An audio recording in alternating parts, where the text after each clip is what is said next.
In today's video, I'm going to share with you 3 different methods for supporting tomatoes and why they work in different situations. Here we go. So when you grow tomatoes, it is really important, in my opinion, that you support them depending on the type of tomato that you're growing. So there are 2 main types of tomatoes. There's determinate tomatoes, which will grow to a determined height, and there's indeterminate tomatoes, kind of like the ones back over in the corner over there, which will grow and grow and grow, and the vines will just keep growing until they either get diseased or frosted. So you really want to consider what type of tomato you are growing when you determine how you're going to support the tomatoes to get them up off of the ground. So in my opinion, there are a few reasons why you want to make sure to support your tomato plants. One of those reasons is that you want to get your tomato plants up off of the ground to increase their air circulation, and so they are not laying directly on the ground, which can cause a lot of issues with moisture and like some mold and things going on where you're going to end up having disease problems with your plants. Plus, when you go to pick them, it is way easier, like way easier to pick off of plants that are up off of the ground so you're not moving the whole plant around. Now, with that being said, when we're talking about determinate varieties, I have grown them sprawled out on the ground before, and it's been okay.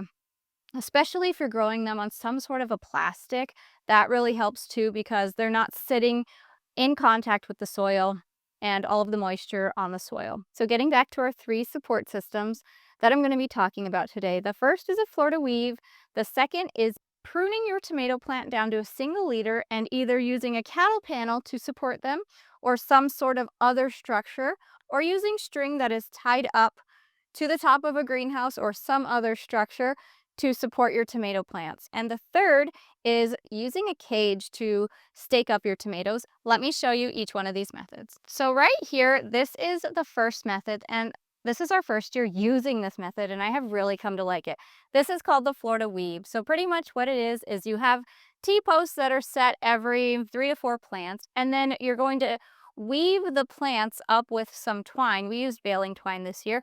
And as they grow, you continue to weave around them so that you create support around them and keep your tomatoes up off of the ground. So when you're thinking about if you should use a Florida weave or not, this is a great method for determinate tomato plants. These are all determinate varieties right here. So you can see this is as tall as they're going to get, and they have plenty of support to hold them up. Let me give them, there's a little shake for you. You can see they're being held up just fine. And these plants are loaded with tomatoes. We've been picking off of them a lot already. Look at gorgeous. We are out in the field now, and this is another really great application for using a Florida weave. And what I mean by that is when you have a massive amount of tomato plants that you need to stake. These are all still determinate varieties, but this year this was a really great method for us.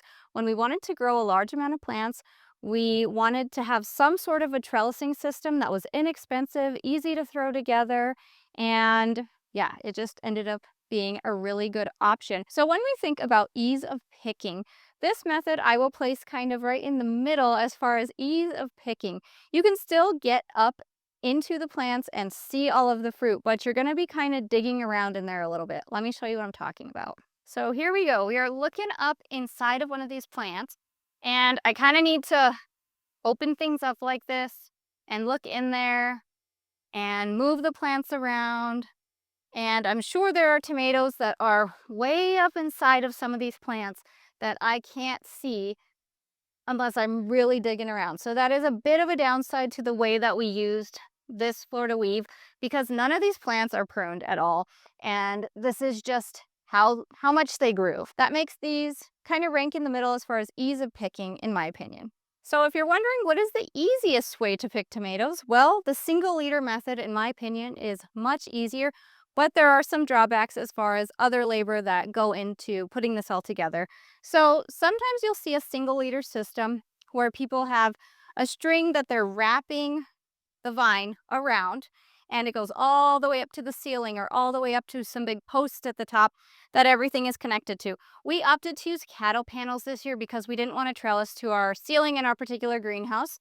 But pretty much what it is you remove any of the suckers. Here's a sucker I missed.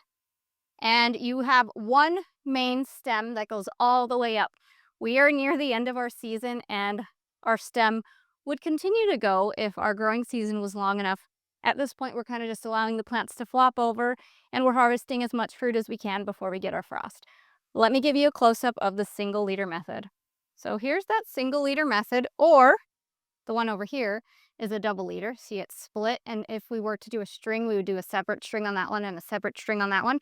But this is a single leader right here, and it just goes all the way up, and any suckers, this one's one that's flopped over, we have removed until we got lazy and stopped pruning, like this one right here is a sucker, and we just left it on there.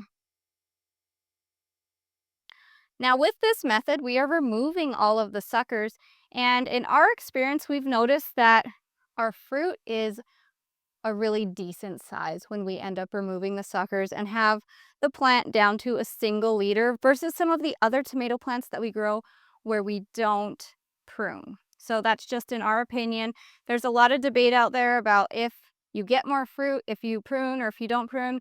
I don't know the answer to that, but I do feel like the fruit is bigger when you prune. So with this method being the easiest one to pick from, I mean, I can easily see these fruit and pull them off. We are at this point. Early in the year, we were down here pulling fruit off, but you can easily see them, reach your hand in there and pull them off. Super easy.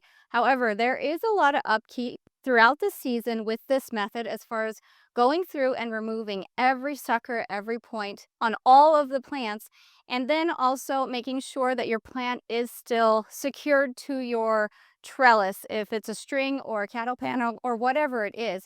So there is more labor throughout the season. This is not a method you can just set up and walk away from, which is the method I'm going to show you next as far as supporting your tomatoes. This is a good method, but there are a few drawbacks. The bonuses with it are ease of picking.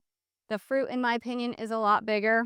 And another bonus I should mention is in this greenhouse, we have, I think, 70 to 90 tomato plants. I don't really know the number, but I know it's somewhere in there. We could never grow that many tomato plants in this small greenhouse if we didn't prune them, similar to what you see right here. So that is another benefit to this method, that you can squeeze a lot of tomato plants into a small space and get to enjoy lots of different varieties in a very small growing space. And drawbacks are it's labor intensive. You have to come and sucker your plants constantly. And if you're wondering how we secure tomatoes to the cattle panel, cucumber clips. These things are awesome, totally worth it, and they help out a lot. And our third method I'm going to share with you today is using a cage. Now, our cages that we use are concrete wire mesh that we've bent into circles, and we ended up with a ton of them because this used to be the main way that we would trellis all of our tomatoes. And the reason that we would use this method is because you can put it on the plant and you can walk away. Now, when you do walk away, you end up with a lot of the suckers or branches of the tomato growing out of the cage, and it can get a little wild and unmanaged, kind of like you see right here. We did not maintain this growing space. When we put this garden in this particular area right here this year, we put the cages on and we walked away. If you want your tomatoes to not be so wild and unmanaged like this, you could do a few things if you're using a cage method. You could prune them a little bit. You could also go around and push the plants back up inside of the tomato cage every 3 days or so. That would help a lot. We literally did none of that here because we had other things that we were tending to, and this growing space wasn't that high of a priority. But you can see we still have lots of tomatoes that are up off of the ground, and they have some air circulation and they're producing fruit. So that was kind of the choice we decided to make. So with the tomato cages, what I really like about it is it's so easy to just put them on and walk away, and you're going to create air circulation. You're going to have your plants up off of the ground, and you're going to be able to pick the fruit not off of the ground. Now, with that said, as far as harvesting goes, this method I think is the most tricky for harvesting when I compare it to the Florida weave and when I compare it to the single leader method. And that's because when you go to harvest these, it's kind of like the Florida weave. You have to really look up inside of the plant to try to find some ripe fruit, especially when they're young. So there's a little cherry tomato down there, way up under there. And if I got up in there and looked inside there, I would find a ton more. And I need to actually come out here and do that to these plants but it's just gonna take a little bit of time and I haven't spent that time quite yet. So in my opinion, this one goes bottom of the list as far as ease of picking, but top of the list as far as you can set it and forget it. Of course, remember what I just said, if you want your plants to not have these branches coming out, just go around and push them back up into the cages every so often when they're actively growing. And another thing is using these concrete wire mesh cages that we made ourselves. They are so strong. They are not those little tomato cages that are the little, I think they're like 12-inch, 15-inch diameter circles that these big tomato plants would just crush. They are so strong and they hold and support all of the weight that these tomato plants produce, which can end up being a lot of weight. Let me show you inside of some of these plants to see what I'm talking about as far as the picking. So here are some more plants that have just been caged and let to just run wild. Up inside of here, I mean, you really have to get in there. This one is almost starting to get ready. Actually, this is a green variety. This one is ready. That one's actually ripe. Yeah, yummy. Now, if you decide to be lazy like me and just let your plants flop out, you will end up with these arms flopping over and they will end up breaking, but they're still going to produce tomatoes on them as long as they don't snap all the way off. So it works for me for this season. If we had a little bit more labor and a little bit more time, we'd probably push them up inside of the cages. And that brings me to my next point. This system is really great for indeterminate tomato plants, or you definitely could use it on determinate tomato plants too if you just want to put a cage on them and walk away, for sure. But this is clearly an indeterminate tomato plant right here. It's going to keep growing. It's producing a lot of suckers. It's kind of just going wild. And even with absolutely no work being done on my part in order to maintain this plant, it is doing just fine as far as keeping some airflow, some circulation, keeping this plant up off of the ground. Now, the last thing you see in here is there is black plastic laid down, this weed mat, and that has helped a lot as far as really keeping these plants nice and clean. Out in the field, the tomatoes tend to get a little bit dirtier when they're right on the dirt, but this method helps. One of the kitty cats. And over on this end of the garden, well, here's a determinate tomato plant, and you can see just how nice this cage has done with this plant.